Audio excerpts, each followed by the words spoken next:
Hello, welcome. I'm Ruben Covington, and I'm back here with Tarkus for round 2 of our Vastuum common and uncommon playtesting. I've won game 1, and we're just going to go and get in the same decks. It should be fun, and I'm going to keep this. What about yourself? Aha, and I fixed the picture of Tomb Robber. The same. Excellent. When you're ready, I'll pass it to you. Okay. Okay, let's see. Let's start with Mountain. Excellent. I'm gonna just play an island and pass a turn. Okay, I'm going to play Eye of the Desert, Wasting the Mountain. Yep. So, Eye of the Desert is one of the rare dual lands, 5-color lands. There's actually no cycle of dual lands in my set, so instead of only having a couple of rare lands, which are like utility lands. And when it's in battlefield, sacrifice it unless you waste another non-waste land you control. Obviously turning into a waste, but the Eye of the Desert can add 1 mana of any color. So here he's now got 1 waste and 1 5-color land, which is an interesting trade-off. And obviously you can't play Eye of the Desert turn 1 because it will you can't waste itself. This card might be very good. I'm not in constructed anyway. I'm not sure yet. I'm going to. Oh no! I'm going to play Mountain. Sorry. So I can actually show what Tomb Robber does this time because the picture isn't broken anymore. When it enters the battlefield, I can discard a card, and if I do, draw a card. So I'm going to just... am I going to discard a card? That's like actually interesting. Yeah, this is like reasonably low impact. I'm going to discard Thoughtful Pilgrimage and draw a card. Okay. Yep, like that.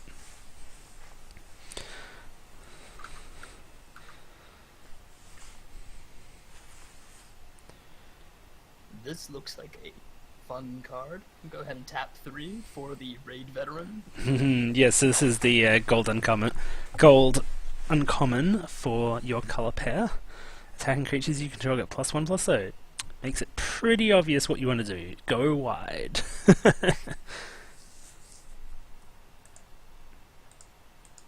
Go wide and attack, actually, I guess is. And being a 2/3, it's difficult for my 2/1 to get through. So let's tap 3 and play Blade Dancer. This is a 4/1 prowess. Strictly better Bloodfire Initiate or whatever the one from Khans was. I will end the turn. But that card wasn't particularly good, so. Bloodfire Freeze, I think it was? I'm not sure. They're going to pass the turn. Okay, no players hit you. Makes me slightly suspicious. You might have something like... you might have a trick or a removal spell. But I think I'm still going to attack in here. Okay, as combat starts, Yep. I would like to tap 4 to Wander the Ruins. Oh no, 2 1/1s. Oh no! God, with lifelink. Yeah. So one of the reasons I'm pretty sure like Blade Dancer is safe in my set. What the?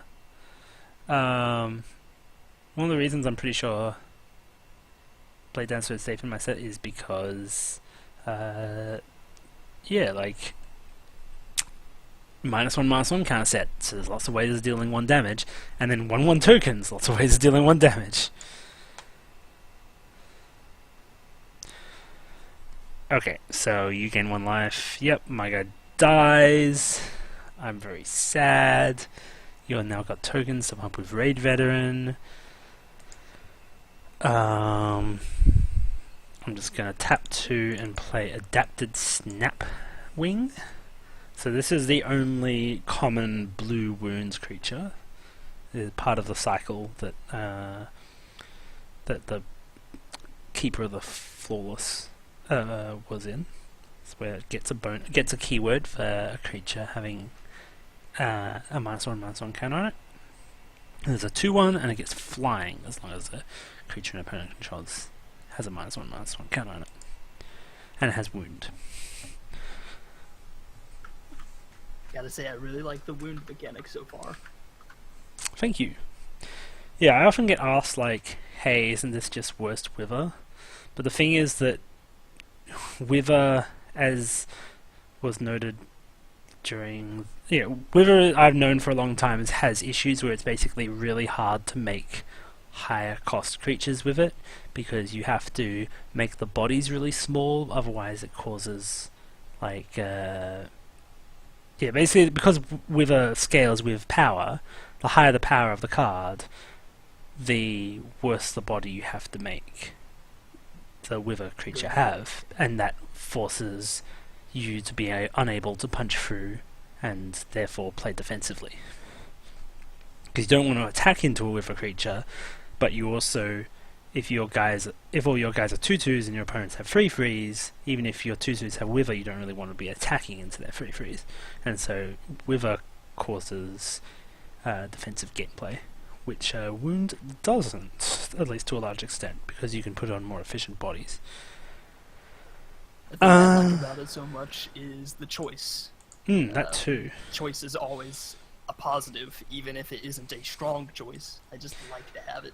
Well, sometimes, like with Keeper of the Faultless, if your opponent attacks... yeah, like Keeper of the Faultless, you want to be putting on -1/-1 counters, but sometimes you...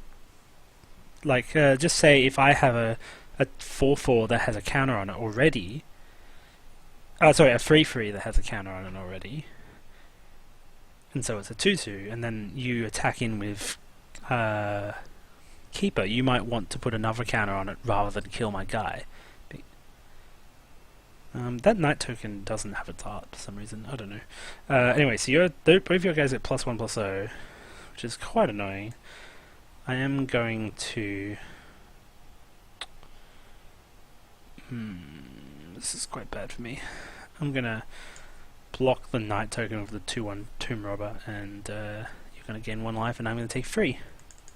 Because Raid Veteran pumps itself by 1 when it's attacking.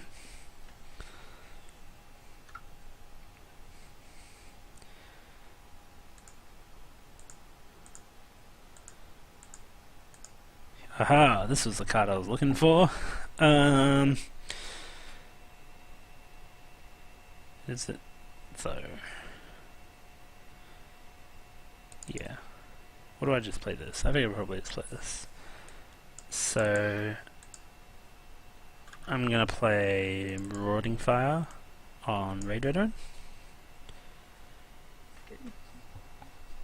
Your Bloodmate guide no longer has lifelink. Also, yes, I'm playing around with mono white vampires. Not 100% sure whether I'll have them in the set, but it's at least something I'm looking into.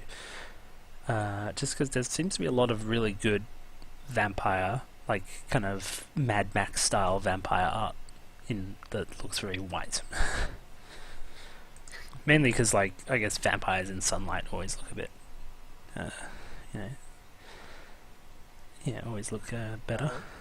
So opt to take that too. Okay.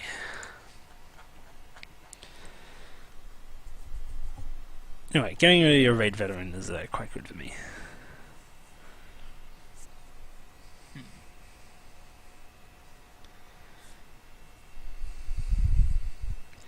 But you still have Wanderer Ruins in your graveyard, which means you will be able to outvalue me. Because you pretty much already got a 2-for-1. Oh boy, oh boy, okay. And I'm going to waste plains and a mountain. Yep. And so it will gain haste. Yep. So in limited, actually, one quick way. Yeah. So while I do, with wastes, one thing, the main way you would do them if you're playing this set physically is I have like overlay tokens that you can like slip into the sleeve or whatever. However, if you're playing unlimited, there's nothing that prevents you from just turning the lands upside down. So that would be only for limited, because obviously upside down cards have different meaning in other environments.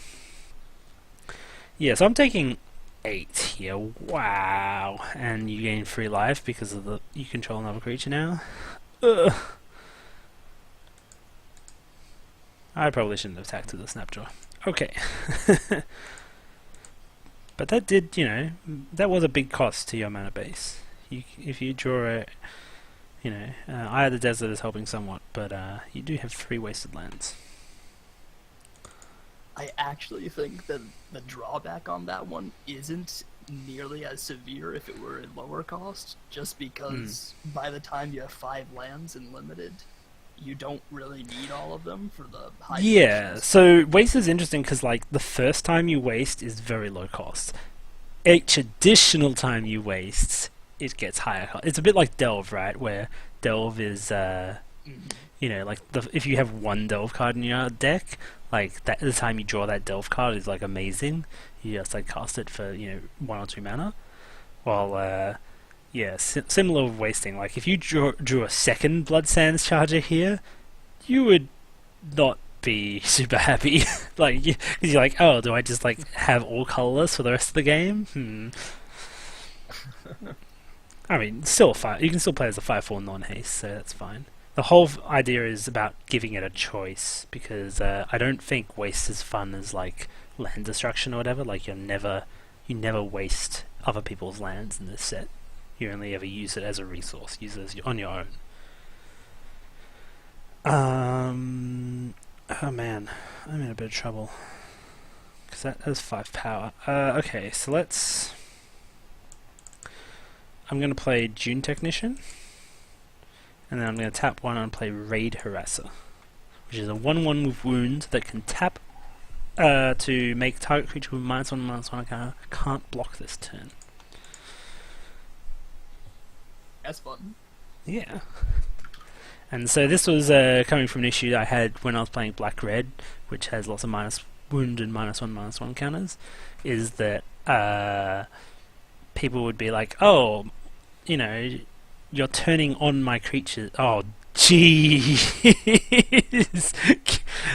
Dealing 1 damage to all my creatures? Oh, wow. Okay. Okay. That is what I wish that new 1 red AoE damage spell from Amonkhet was like. Much more useful ability. Yeah, wow, I'm in a lot of trouble here. I'm going to waste my card in the grave, the Wander the Ruins. Salvage. Sorry, salvage, my bad. Yep. And I believe I'm going to move to combat. Okay. I'm going to block your Bloodsand Guide and take 5. This is not looking good for me. We may have a game 3 in the works. Maybe. I gained the 3 from the lifelink. Yes, you do. I'm going to play Relic Investigator.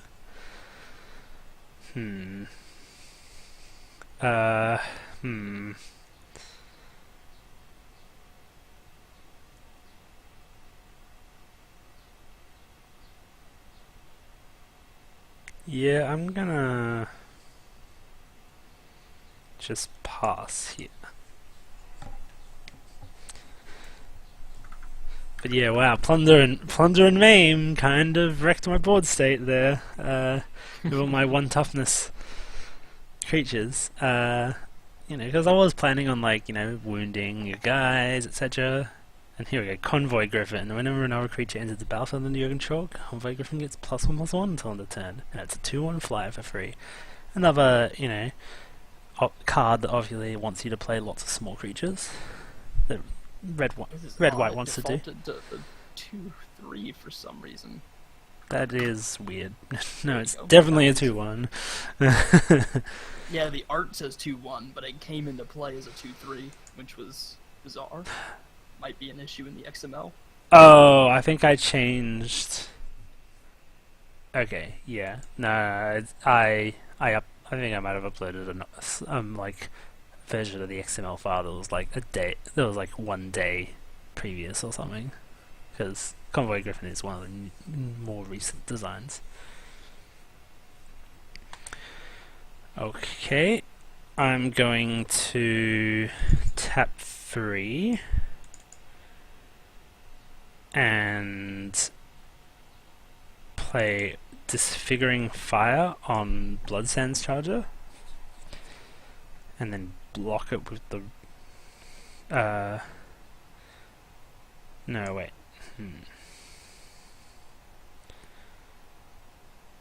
Yeah, I'm gonna block it with the relic, and I'm gonna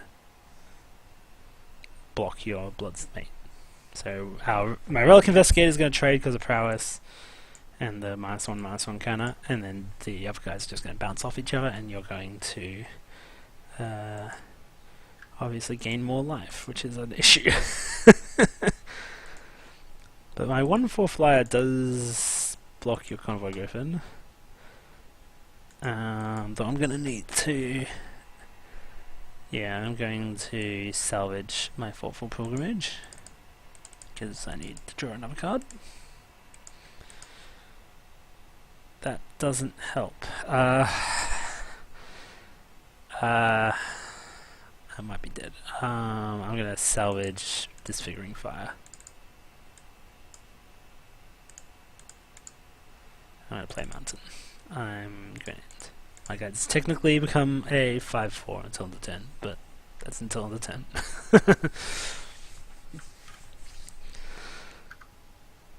I don't think I'm winning a race here, so... We're going to play the Sand Guide. Sure. So this is the card you were talking about earlier, how it's a bit on, the ability is a bit on the expensive side. But like +2/+0 is just a little off-putting.